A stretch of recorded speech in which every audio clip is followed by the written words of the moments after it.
Hi, നമസ്കാരം. ഇരുമ്പ് role plate ഉണ്ടാക്കുന്ന വിധമാണ് ഇന്നത്തെ വീഡിയോയിലൂടെ നിങ്ങളെ ഞാൻ പരിചയപ്പെടുത്തുന്നത്. മെഷീനകത്തൂടെ പുറത്തോട്ട് വരുന്ന ആ റോളിൻ്റെ കളറുണ്ട്, നല്ല കുങ്കുമ കളറാണ്, നല്ല പഴുത്ത് തുടുത്ത കളർ.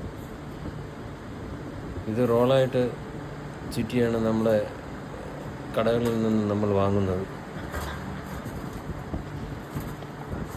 അപകടം നിറഞ്ഞൊരു പണിയാണ്. മഹാരാഷ്ട്രയിലെ ഒരു സ്റ്റീൽ കമ്പനിയാണ്. നല്ല ചൂടാണ്, അയാൾ വിയർപ്പ് തുടയ്ക്കുന്നുണ്ട്.